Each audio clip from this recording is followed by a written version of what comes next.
Welcome to our fourth lecture on Module 4. In this one, we're going to be starting part 3 of our PowerPoint series, continuing on talking about that employment timeline. We're still in the pre-hiring stage, or I guess we're making the transition to the hiring stage.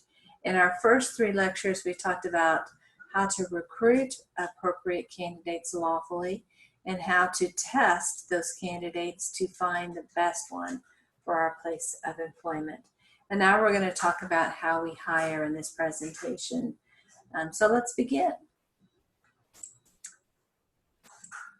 And really, under the hiring banner, you could also say this is a promotion situation or an inside hiring situation. So it doesn't necessarily follow when I talk about these topics that we're talking about completely external candidates. So we're going to talk about the criteria that is lawful to use for hiring and promotional decisions. And we're going to talk about the interviews, some suggestions on how to conduct those interviews, and how the employer should offer the position of employment, and how the employee should accept the position of employment. So let's begin. We talked a little bit about BFOQs earlier, so I'm not going to spend a lot of time on this. It is possible to have a BFOQ, which is a bona fide occupational qualification, for gender, national origin, and for religion, but those are very rare circumstances involving kind of very specialized facts. Generally speaking, those factors should not be issues in an employment decision. Similarly, race, age, and disability status should not be issues in the decision. I do want to flag something before we get too much farther in the course, and that is that there has been a cultural shift in how certain terms have been defined. And I think this can be a source of confusion as we're going forward in our discussion. When I refer to sex and gender in the series of presentations, until we get to the module on sexual orientation and gender identity, I am talking about people whose gender identity is consistent with their physical anatomy. So a woman who is anatomically female and who identifies as a female, if that is the person I'm referring to when I'm talking about sex, or a man who is anatomically male and who identifies as a male. We'll talk about the situation where somebody may be anatomically of one gender but identifies as another gender when we get to that module. But we're going to talk about, I guess you could say, the more typical circumstance where a person's physical anatomy and genes are consistent with how they perceive themselves. So I just wanted to clarify that when I talk about sex and gender discrimination and sex discrimination, I am not talking about gender identity discrimination. When I'm talking about those topics, we'll have a whole section on that. I do want to point out that I have changed this topic. I apologize for the fact that I did not catch this earlier. This has changed because of a fairly recent U.S. Supreme Court decision that has extended protections to transgender and non-binary individuals, has extended the protections of Title VII to those individuals. So this paragraph on your summary is probably wrong, and you will want to change that.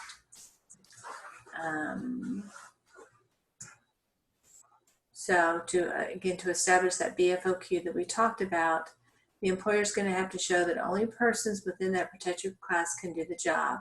For example, I had an example of a mammographer. I talked about this one earlier, so I'm not going to spend time on that, but that's an example of a position that's pretty reasonable to assume that the incumbent needs to be a woman because of the modesty aspects of it. And also that the job as it's currently understood is integral to the operation of that particular business. So the first example is probably a situation where the courts would say, yes, that is a BFOQ. The second situation, though, isn't. In this situation, we have a company that says it needs to have a man in a particular position because it perceives that its Latin American clients would refuse to deal with a woman in that position, and that she would be unable to conduct business in hotel rooms, and that perhaps is a common way in some Latin American places to conduct business. This argument, though, does not meet the definition of a BFOQ because there's nothing inherent about being a man that would make those situations be more satisfactory. Customer preferences are not going to be basis for BFOQs unless there is a modesty type argument. And so for that reason, the employer in this case would not be eligible to prefer men over women for this particular position. Generally, customer preference is not going to fly as a reason, again, unless it's a modesty type situation. So what are the grounds for BFOQs? Authenticity. It would be a little silly if you if you were having a play that presented a couple who was supposedly heterosexual, maybe Romeo and Juliet, and instead of a female playing the role of Juliet, you had a male play the role of Juliet. That would likely be confusing for the audience. Is this a same-sex play? How come no one's talking about the fact that it's a same-sex couple? It would be confusing to the audience, and they would miss out on the artistic statement perhaps that was being attempted, unless that was the artistic statement being attempted. Public safety. There can be situations where, for example, in a female prison, if you had male guards, perhaps the female prisoners might be at risk for some of rape or some situations along that line. That might be not true. That's just an example. I'm not saying that male guards are more likely to engage in sexual misconduct, but there could be some concerns along those lines. And so I could imagine public safety could be an issue there.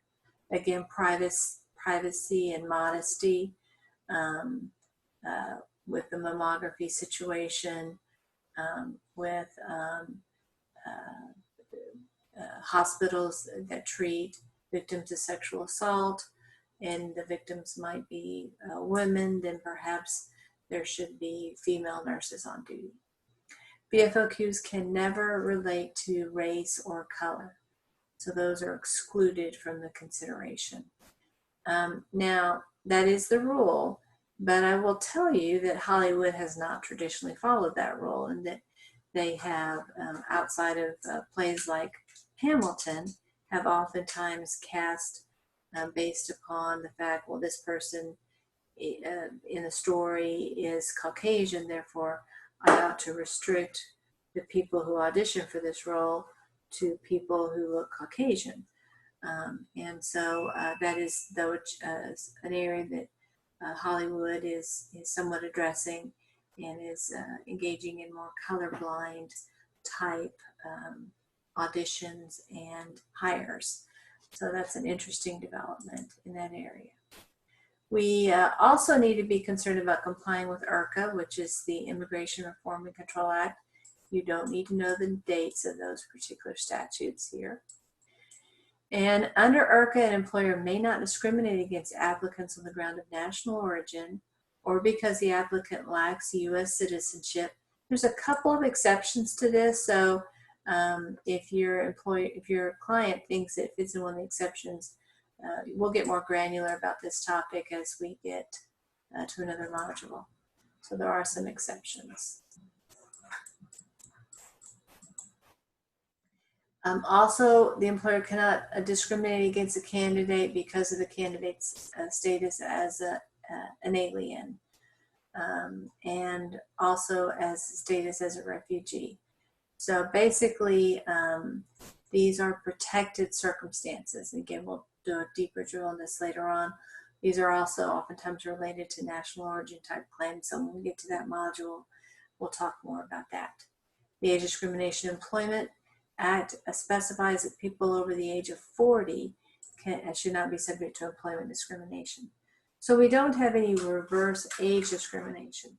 Somebody who is 25 can well be discriminated against because of his or her youth, but that is not a federally recognized claim, nor is it a claim recognized under Texas state law. Somebody who is 39, for example, could be discriminated against because his or her advanced age. But that person is equally not protected. Protection doesn't exist because a person is getting close to the threshold. So an employer could dismiss somebody the day before his 40th birthday and saying, I'm intentionally firing you because I don't like 40-year-olds. And that would be a lawful, although I would submit a stupid decision, but still a lawful decision. Some states do have laws that don't use 40 as the starting date, or that allow reverse age discrimination claims. It's probably unwise for employers to use weight, height, and grooming standards unless they are clearly necessary in that particular employment context. Height and weight can be having a disparate impact upon groups because if you make, certainly can, if a particular height standard, it may have a disparate impact upon women or a disparate impact upon men or upon certain ethnic groups that perhaps are oftentimes a smaller stature. Grooming standards can also be problematic. Some African American men have a condition called, I'm going to mispronounce this, so I'm going to try, pseudofolliculitis barbae. And this is a condition in which if the man shaves, the texture of his beard hair will not grow straight out, but will actually grow into the skin. And it can be a very painful condition, and it can also be somewhat disfiguring. And so, because the hair follicles become quite inflamed in that situation. Also, individuals who are Jewish or Muslim or Sikh sometimes have as a cultural or religious understanding that they ought to have facial hair. So grooming standards that prohibit beards can raise some difficult issues. Now, certainly there can be safety reasons why you have height and weight requirements, and you also have grooming requirements. Usually, if safety is in play, then the court is going to say, yeah, that's okay. For example, a firefighter may need to be clean shaven so that he or she can get a good seal on a gas mask. And that sometimes is not attainable if the individual has facial hair. We'll talk later in another section about a person of the Sikh religion who was not able to wear a hard hat. That's another safety related issue.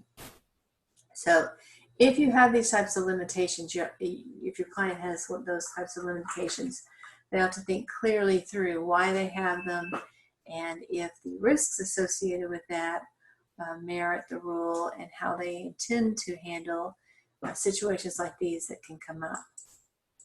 The Americans with Disabilities Act obviously applies to, as we talked just briefly recently in the last presentation, about drug and alcohol abusers. And so you have to be careful when you're making selection criteria that you are not considering that information as you're making the decision. For example, let's say somebody was employed by you for the last 10 years, and there was a period of time 5 years ago when they had very spotty attendance, and you discovered that that was due to the fact that they were having a substance abuse problem. They've been clean and sober for the last 4 years, so that is not a continuing problem, and they haven't had the attendance issue since. Well, I would recommend that particular employer not to consider that past history of poor attendance in making promotion decisions at this time because of the Americans with Disabilities Act. To hold against that person who is a recovering drug addict behavior connected to that drug addiction, active drug addiction, could be considered discriminatory. Again, active drug users are not protected in the Americans with Disabilities Act, but recovering drug users are.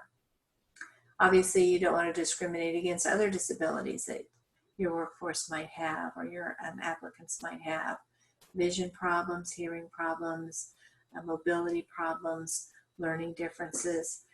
Usually in the workplace, these types of problems can be accommodated for a relatively low or sometimes no expense. We'll talk more about how those can be accommodated later on in a later module, so be on the lookout for that. But just know at this point that generally speaking, disabilities can be accommodated and need to be accommodated. In those rare circumstances in which a disability cannot be accommodated within the requirements of the law, that would be a good time for that particular employer to talk with an employment attorney before the employer makes a decision one way or the other. Generally speaking, veteran status or active duty military status can be taken into account as a preferential treatment for that person. So you are allowed to prefer those individuals. That can have a disparate impact upon women because women are somewhat less likely to be serving in the military, but that is an acceptable exception. Sometimes you'll encounter candidates who may not be fluent in English or may have an accent or a way of speaking in English that's difficult for people to understand. And whether that is a legitimate impediment to a person getting the job is going to depend upon the specifics of the job. If this person, for example, works on an assembly line and doesn't speak in order to perform his or her job, then that person's skill level at speaking English is probably not relevant to the job. On the other hand, if this were, say, a receptionist, that person probably does need to have an easy to understand English. As a general rule, assuming that the accent is understandable, employers are not allowed to prefer certain accents over others. So, for example, you can't say, well, I prefer that Frenchman's accent because it sounds very cool, versus I don't like that person who has a Bronx accent or something along those lines. You're only really supposed to consider accents if they impede the communication. Sex plus, and we'll see some other protected category plus issues, but sex plus is probably the most common one. And this arises when an employer says, well, I don't discriminate against women. I have lots of women on my workforce. But then when you look, you see that the women that this particular employer hires have reflect, obviously part of the community of women, but they don't reflect the complete diversity of the community of women. For example, maybe this employer only employs women whose children are grown up, or women who don't have any children. And so if you have an employer who refuses to hire women, say, who have young children, that would be a type of sex plus discrimination. The employer routinely hires women who don't have young children and routinely hires men who do have young children, but it declines to hire women with young children. That would be, we'll see that in the Phillips case that we'll talk about later in the sex discrimination section. But that is an unlawful action to engage in that. We've already talked about weight and height protection, so I'm going to move on. Obviously, sexual stereotyping is also an unlawful activity. We can't rely upon the stereotypes, and we'll talk about the Price Waterhouse case as a big one in this area. And we can also talk about examples of when a retailer has females wear clothing that is of a different level of status than the males would be wearing. Now, it's okay for employers to have differing grooming requirements between men and women because men and women, obviously that's a socially, culturally accepted difference that we have in our culture. But if a man, for example, is expected to wear khaki slacks, then the woman should be asked to wear khaki slacks or a khaki skirt. She shouldn't be asked to wear, short shorts or some other outfit that doesn't communicate the same level of professionalism that the male expectation is. This kind of goes back to the example that we just had here about an employer that won't hire women with children under the age of 5. And this could be discrimination against caregivers. Now, this is not a protected class under a federal law, nor is it a protected class in Texas. There are a few localities that have experimented with having caregiving status being a protected class. And it can arise when the caregiver is caring for children or family members that may be adults. Maybe these are adult children who are special needs. This could be a spouse. This could be parents or in-laws who are perhaps in their golden years. And so generally speaking, though, this is not a protected category. But especially since women oftentimes have this role for an employer to discriminate and say, well, you aren't sufficiently committed to your job because you're spending so much time taking care of your parents who are elderly. And by the way, I did make a correction in the notes. This should be not here. And I also added this sentence to this one. So just, I had not made it clear that through this typo that this was prohibited activity. Now, I suppose if you have an employer that treats all caregivers equally, treats men and women equally in this area, then it would be okay. But if you had a situation where a caregiver was a woman and was passed over for promotions because it was perceived that she didn't have sufficient time to be committed to a new position, then you would be, you would definitely want to see that men were treated the same way. So here there was an employer who asked an employee, we'll say this was in a school, to space her pregnancies farther apart because they were anticipating that would interfere with her being productive at work. This type of comments obviously is highly offensive, clearly, but also likely a violation of Title VII and the Pregnancy Discrimination Act. So you don't want to go there. Subjective criteria is almost inevitable in hiring situations. Obviously, let's just define terms here. Selective criteria are things that can't be quantified easily. They have to do more with quality than quantity.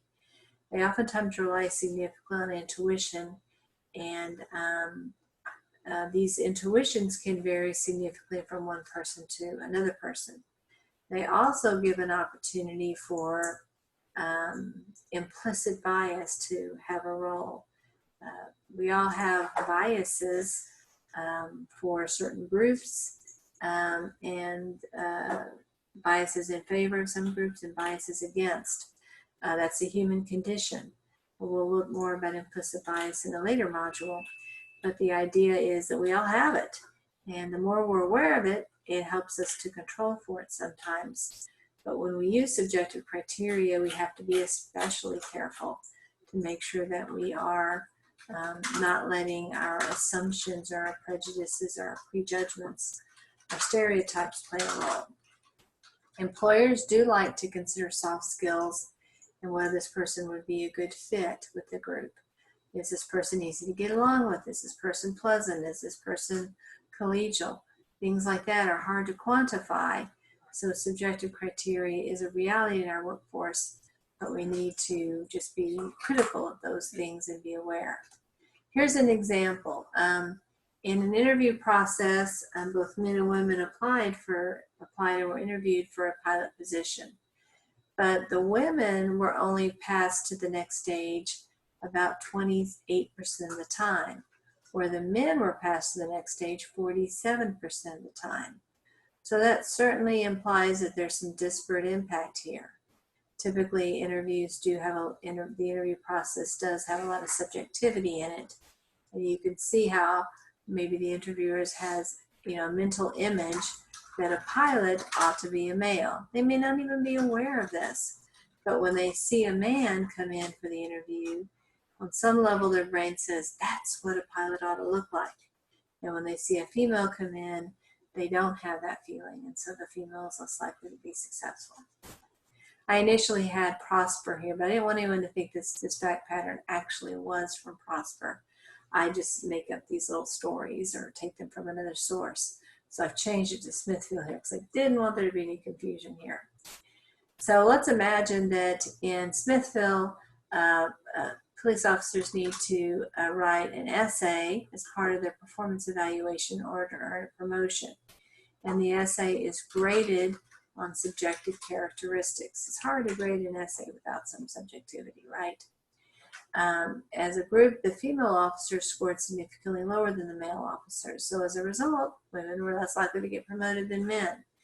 Because the city was using a subjective test, that does appear that there was a disparate impact to female officers. That's one of the reasons why many times a score test of ability or things along those lines, objective testing is used to reduce the chances of that implicit bias that can come with subjective criteria. Let's talk about the interview process. I am not doing a deep dive here at all. I have done whole day and even more than whole day presentations on interviewing. It is a very, very dense topic to talk about. As we said before, subjectivity is very, very common in interviews. It's very difficult to get out of the way of those. Some strategies for reducing the subjectivity and the opportunity for implicit bias is to have more structured interviews, to have the same questions that you're asking of all candidates. Maybe not identical words, but at least the same topics. That's not a guarantee because still there's some subjectivity in how you evaluate the answers. Another thing that's important is that when the interviewers get together later and say, well, I liked Sally, well, I liked Bob, well, I liked Teresa, that you require that the interviewers give specific objective reasons why they liked and disliked particular candidates. So, for example, you might say, well, Bob did not make consistent eye contact throughout the interview. Okay, that's probably a legitimate reason. Mary did not provide an answer about her availability to work weekly schedules. Another good example. Louise kept looking at his phone during the interview. Another good example. You're looking for very specific things that say, this is why I don't think Bob should move ahead. Not something like, I didn't click with Bob, he didn't seem that nice, something that's very concrete. Doesn't mean you have removed all subjectivity, but at least you've been able to distill into words a little bit what your concern is. So topics to avoid. Remember I talked about in a previous lecture about that walk from the reception area to the interview location is the most dangerous walk in the interview process. And so you want to avoid during that walk and also during the interview any discussion about child care plans, the person's marital status, the date that he or she graduated from high school or college or graduate school, or any clubs that the person might be a member of, including places of worship. Personal interests even can be risky in that they may reveal information about the person's ethnicity or religion or something along those lines. You ought to be aware of any local rules that limit the ability to look into things like credit checks or prior employment inquiries or criminal background checks. As a general rule, though, there aren't any limitations in Texas at this time in these areas. Sometimes some of these limitations, though, are local. They don't apply to the whole state. And so as you are going through the interview process and you may be considering asking about these topics or using some kind of background check process, you ought to know what the answer to these questions are before you go down that road. So let's consider this. Aisha Saeed is applying for a job as the marketing manager. The interviewer asks Aisha about the origin of her name, and you know what? She probably asks something like this: oh, what a beautiful name. I don't think I've heard that before. How did your mom pick that out? Or something along those lines. So very likely the interviewer's making a little small talk, but Aisha might be thinking, oh, well, this reflects my cultural heritage. So this person is trying to get information about whether I'm a Muslim or whether I am from a particular part of the world. Maybe the interviewer says, "Oh, I love that ring. It's so beautiful. Is that your wedding ring?" Again, maybe a perfectly innocent question, but does seem to be getting at Aisha's marital status. And so again, I use the example of maybe before about the walk to the interview location, and you might start talking about the daycare center in the facility. So another way this can come up is the interviewer might say, "Oh yes, today was just such a hectic morning. I was dropping my kids off at daycare, and oh, you perhaps you know how that is, right? It's just can be so difficult if the kids are fussy." Well, by talking that way, the interviewer may be trying to make a personal connection with Aisha, but may look to Aisha like the interviewer is fishing for information about whether Aisha has young children. Now, none of these questions are unlawful explicitly, but they certainly suggest that the employer is interested in knowing this information about Aisha. And why would it want to know this information if it wasn't going to use this information to make an employment decision? So if the company chooses not to hire Aisha or extend her an offer, and it has asked these questions, it's giving Aisha a pretty fertile ground to say, well, it must be because I am a Muslim, or it must be because I'm from Indonesia, it must be because I'm married, or it must be because I have young children, or whatever the particular issue is. So you don't want to give the unsuccessful candidate any ammunition to file that kind of claim. So be smart during the interview process. And if you're training interviewers, go through some scenarios and some practice sessions so that they will be prepared to avoid these types of issues. Let's talk about offering and accepting employment. So a best practice is for the employer to actually offer the job in writing. Offer letters, oftentimes what it's called. While probably an attorney does not need to draft all of these letters, it is a good practice for the company to have an attorney to draft or at least review the format of the usual letter. Now, obviously, each letter is going to have to be tailored with the actual amount of pay that person's going to get, the actual title this person will have, the actual report date, and things like that. But you can have a format that has been approved that you add the particular information. And it is usual to include the salary or the wage information, the start date. It's a good idea to include information about employment at will. And since most of the time your candidate is not going to be a paralegal or an attorney, you'll want to explain what that means. You'll want to include or refer to places where they can get more information, perhaps on a website, about company employment policies, and talk about what other benefits might be provided to this person. So it's a good idea to have that letter ready to go so it can be used again and again. Now, sometimes what happens is an employer makes an offer and then changes its mind. Perhaps it finds out some additional information about the candidate. Perhaps its financial situation changes. I was once in a situation where it was actually an attorney position, and we had decided to offer a job to Susan, and we were dealing with a placement agency. So we had called the placement agency and told the placement agency that we would be extending an offer to Susan. And we were going to, and the placement agency actually called Susan and told her, yes, she will be getting an offer tomorrow. That evening, we got a candidate who contacted us who was on paper the perfect candidate, had all of the experiences that we wanted. And so we decided, well, we're going to interview Tom, the candidate, before we actually extend the offer to Susan.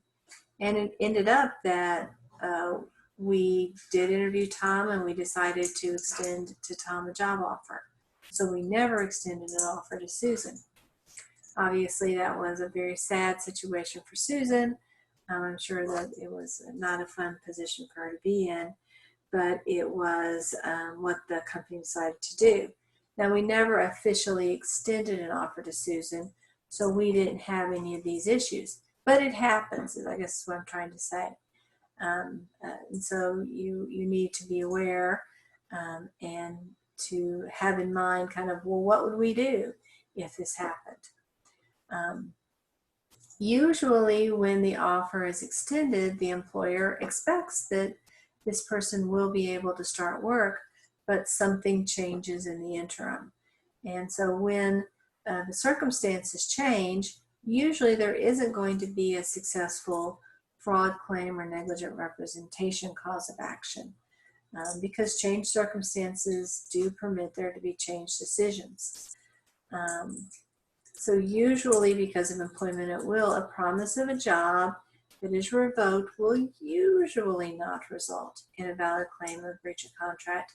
This is especially true if the person in Susan's position hasn't actually resigned from her place of employment, and she hadn't. We got to her before she had taken any action along that line. And so she wasn't relocating, so she wasn't out any money as a result of being told that she was going to get the job. Now, if Susan had resigned, or if she had started the relocation process, then we might be looking at that situation of promissory estoppel that we've talked about several times before. Since we've talked about it before, I'm not going to spend time here. Here's a little reminder about the elements of a promissory estoppel claim are. Again, it's the same things we've talked about before. Now let's talk about glass ceilings. Glass ceilings, here's a defined term for Quizlet. Here's the definition from the Department of Labor. Glass ceilings are those artificial barriers based on attitudinal or organizational bias that prevent qualified individuals from advancing in the organization into upper management positions. And we see a glass ceiling affecting women and minority groups. There are lots of organizations that have women and minorities in middle management positions, but there seems to be a lot of difficulty getting to the C-suites, to the most senior positions within the organization. Here are some examples of the roadblocks that can come up that might be an impediment. So let's say to move to a certain level within the organization, there's the expectation that, let's say it's a multinational company, that you will have spent at least one tour of duty abroad. Well, it may be that male managers are offered more opportunities to go on those international assignments, and it may be that they're more willing to go because their spouses are more open to the idea of taking some time off from their career to accompany their spouses. Whereas if it's a female manager who's married to a male, that male may not be as open to the idea of putting his career on hold to travel abroad for a couple of years. Again, those has to do with kind of some cultural values there that may not apply to every woman and every man, but apply in many circumstances.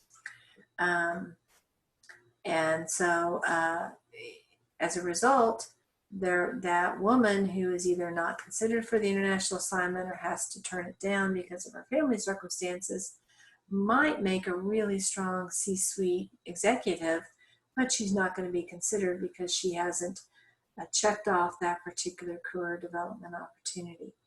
And so one way to address that is to examine those barriers and for the organization to decide, is that really necessary, or are there other ways of getting that experience? Maybe the manager could just take many business trips to the location as opposed to being actually transferred there.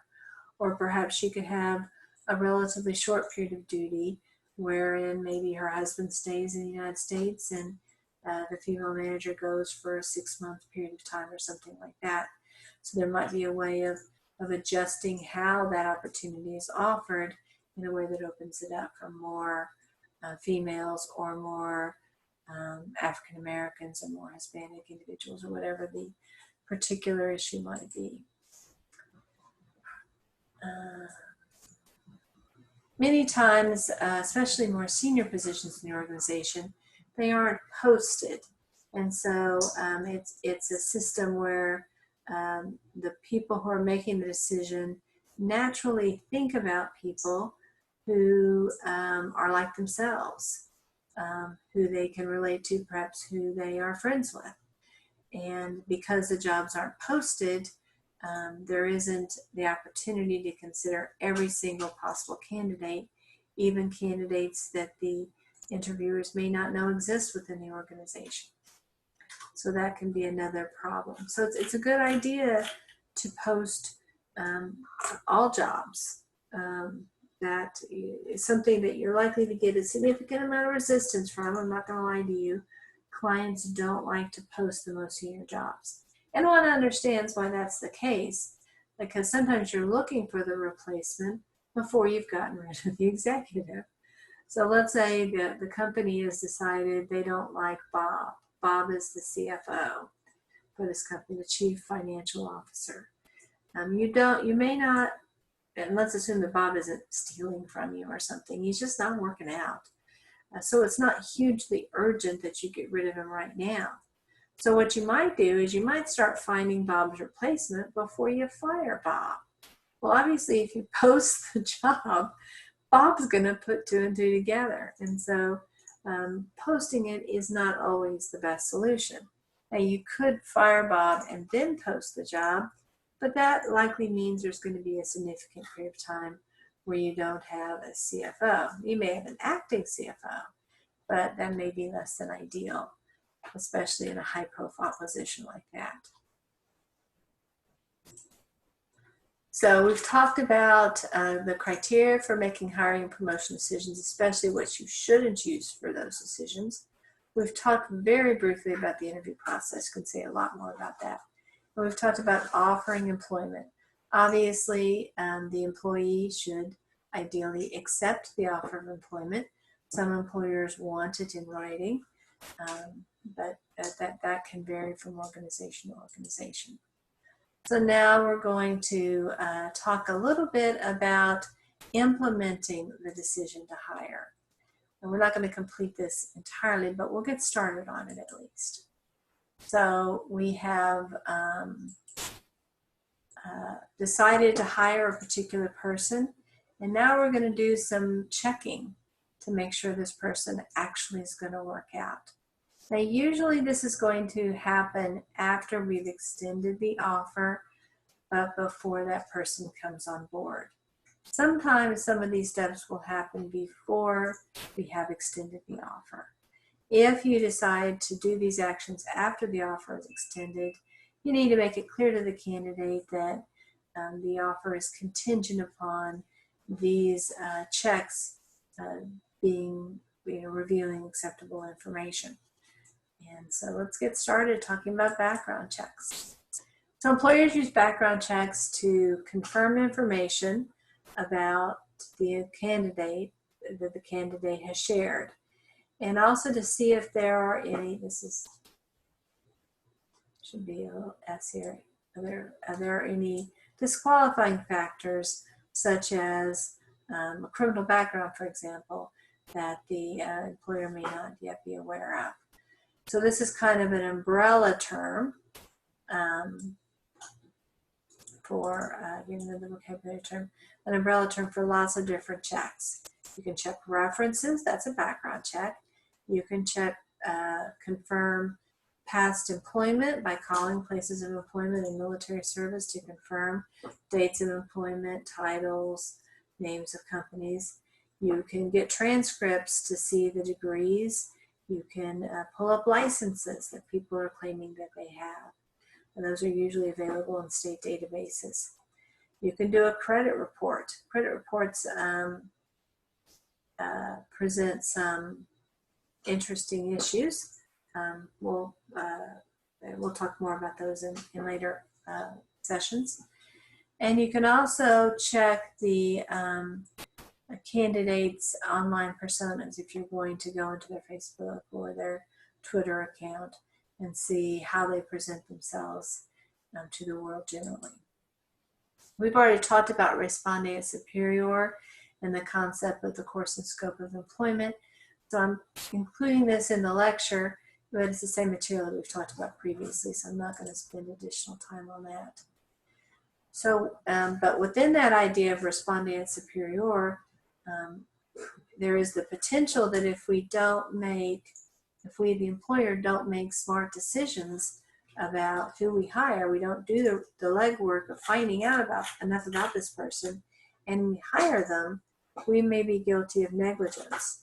And it's okay if we've only harmed ourselves by having an unproductive worker or by having a worker who steals from the employer. I mean, we only have ourselves to blame. We can blame the bad actor, but we chose not to do the due diligence to find out the information. But when our employee proceeds to harm a customer or harm a coworker, then we have a different type of exposure. That person can sue us for not having used good judgment in the decision to hire this person. So here are some definitions for negligence. Again, this is a good Quizlet word. Negligence, again, this is a tort. So it's a civil type claim, civil claim that would be advanced. So negligence is failing to do something in such a way or manner as a reasonable person would have done, doing something that a reasonable person would not do, or failing to raise one's standard of care to the level of care that a reasonable person would use in a given situation. So the particular type of negligence we're going to focus on right now is negligent hiring. We shouldn't have hired him. If we had known that he, was an axe murderer or something, we wouldn't have hired him. And we chose not to find that information out. So here is a definition for negligent hiring. The employment of a person who causes harm that could have been prevented if the employer had conducted a reasonable and responsible background check on the employee. Again, this is going to apply. I gave the example in a previous lecture about the man who was a sex offender who had been convicted of sexually abusing his granddaughter. We did a background check and decided not to hire him in a customer-facing position. And instead, we moved him to a unit where he would only be interacting with adults. And we were able to determine that the person that he harmed was a young child. I can't remember the exact age, but somebody, 10 years of age or younger. So he was presumably not as likely to harm an adult employee. And the facility in which he worked was only 18-year-olds were eligible to work in, 18-year-old individuals. So we were able to reduce our risk. But let's say we hadn't done the background check on this person, and let's say he had harmed a child and working in a retail store. He had taken a child to a restroom and harmed that child. Well, then certainly we would be guilty of negligent hiring because it would have been reasonable and responsible for us to do a background check under those circumstances. And of course, if we had, we would not have allowed him to have that kind of access to children. So that's how a negligent hire situation can come up. And here is another way of looking at those same elements. And here's yet another way of looking at those same elements. I'm giving you a little bit of information overload here. Some industries have kind of standards of care that are commonly used. And so certainly if you don't meet that standard of care, retailers usually do criminal background checks. That's pretty standard these days. And so if a large retailer chose not to do it, then that large retailer is opening itself up to negligent hire case. Sometimes the standard established in industry, though, a jury can determine is just globally too low.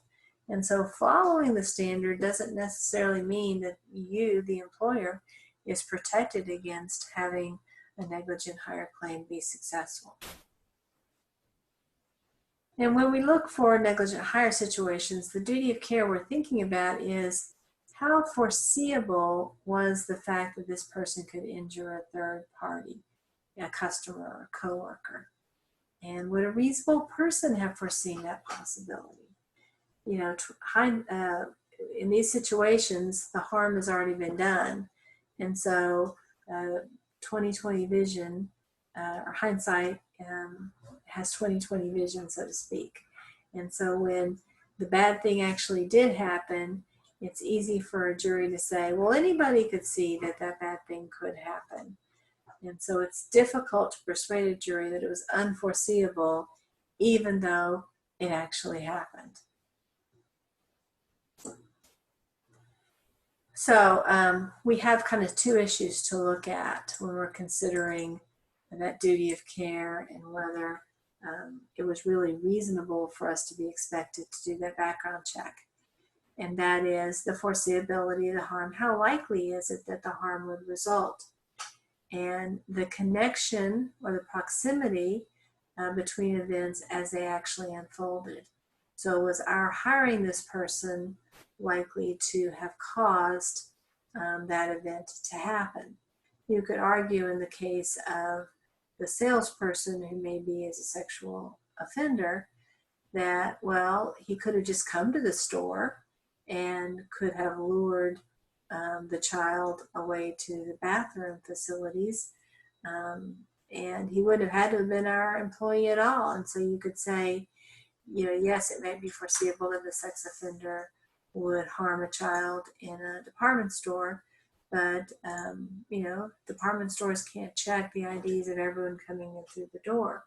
So that could be an argument that it was foreseeable, but the connection between the hiring event and the harm and proximate causation doesn't exist. You could make that argument, but again, it happened. And so it's pretty hard to get around the fact that you hired the person, this person harmed somebody, and the jury's probably going to see that as establishing a pretty high level of foreseeability and proximity. So let's talk about ideas you want to have in your mind as you're thinking about doing background checks. So the background check you do for a particular position may be different depending upon the position. If the position involves driving, for example, you're going to want to have DWI or DUI type review of that particular person's record. But if the person isn't driving for you, you are probably not concerned about whether they have DWIs or DUIs. Maybe don't even need a license at all. Maybe they're going to take the bus to work, or they're going to live in the apartment complex that's a quarter mile down the road. And so the particular requirements for the job are going to vary. You don't want to rush the hiring decision. You want to give yourself enough time to dot the I's and cross the T's. Sometimes managers are eager, understandably, to get this process completed, but this person may work for you for the next 20 years if they are a good fit. But if you make a bad fit, you may end up regretting that decision for 20 years. And so usually it's a good idea to slow things down and do all of the checks before you make the hiring decision. Now, if you are hiring temporary workers, obviously that's a different game. You don't want to wait, a month to confirm the decision to hire somebody when they're only going to work for you for 2 weeks or something along those lines. You do want to pay particular attention to inconsistencies, say between their LinkedIn credentials and the resume credentials, or gaps of an employment that are not explained. And again, the interview process is a really good way of doing that. But you'll want to see, why was that person not working? They might have a perfectly good reason. Maybe they were attending school, or perhaps they were being a stay-at-home parent, or maybe they were in prison, right? So you want to make sure you've figured out all the specifics there. So in this situation, the painting company hires 3 temporary workers, doesn't do the right checks, It happens that one of the workers has been convicted of rape and has just been released from prison. Again, there would have been a gap in the employment history. Now, granted, Joe, the worker, could have lied, and he may not have a gap on his actual resume, but that's, again, Bob's painting services should have confirmed that information. And it's especially important for a home painting service to do criminal background checks, because obviously the painters are going to be alone with the resident during that time. While working for Bob, Joe attacks and rapes the owner of the house that was being painted. Under those circumstances, the victim would have a pretty good claim against Bob's painting service. So Bob, by rushing the process, probably bought himself a very, very significant jury verdict against him. Criminal background checks should be more extensive if there's a greater chance that an unfit employee in that situation could harm others.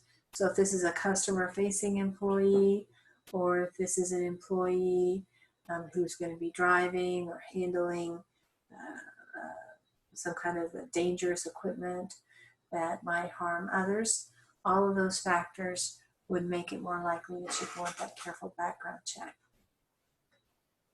Employers should document all those efforts to find the information, because you can say, oh yeah, we did a background check, or we confirmed those credentials, but if the negligent hire lawsuit comes up, the person who did all those background checks 3 years ago or 5 years ago may not remember them, or that person may no longer be employed. But if you can point to a file that shows, hey, this is what I did, I called a previous supervisor, Bob Smith. Bob Smith confirmed that Larry is a good worker. I called the previous employer, Janet Green. Miss Green confirmed that Bob was a good employee. You know, whatever the thing is, so that if you do have this employee making or actions causing a claim of negligent hire, then you can show that you did your due diligence, that you acted as a reasonable person would under the circumstances. If you do fire somebody without doing the necessary checks, and for whatever reason find out information later on, then you ought to promptly end that employment relationship. So if you hire somebody like Joe, you find out that he lied on his application, or that he has something in his background that makes him not a good fit for the job, you probably ought to go ahead and end his employment as quickly as possible. Okay, so the bank hired Bob, who's been arrested 4 times and convicted twice of fraud as a bank teller. It ends up that Bob consistently underpays customers, making large withdrawals, and keeps the unpaid funds for himself. And so when a customer attempts to recover her unpaid funds from Bob, she discovers that Bob has absconded with the money. In this scenario, very likely the bank would be liable to the customer because it was in a position to know about Bob's 2 convictions. Now, the arrest record, usually employers do not consider. A bank may be a little bit different because of the nature of that industry, but you don't have to, in this case, consider the 4 arrests. You can look at the 2 convictions for fraud and see clearly that Bob is not the material that you want for a bank teller. So, can you go too far into a criminal background and thereby violate the applicant's privacy interests? There was a case with NASA. NASA uses contract employees, and of course NASA is a government agency, and so in that situation you could say that there could be some constitutional issues that those employees have. Again, when you're talking about private sector employers, there aren't a lot of, but there are no constitutional rights. There are some common law privacy rights that can come up. But usually you're not going to see a lot of issues along those lines. Most of the exposure from having to do an extensive criminal background check is going to arise in the area of discrimination based upon race. As we talked about before, African Americans, especially African American men, are significantly more likely to have, certainly to have arrest records and even have convictions for crimes. So let's say you had a blanket policy that says, we don't hire anybody who's ever been convicted of a felony. Well, that would exclude disproportionately African American men.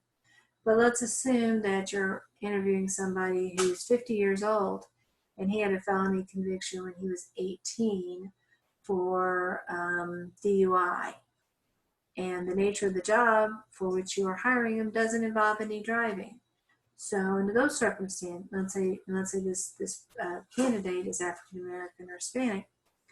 Under those circumstances, he would have a good argument that your facially neutral policy, never hire anyone with a criminal background, has a disparate impact upon African Americans. So you don't want to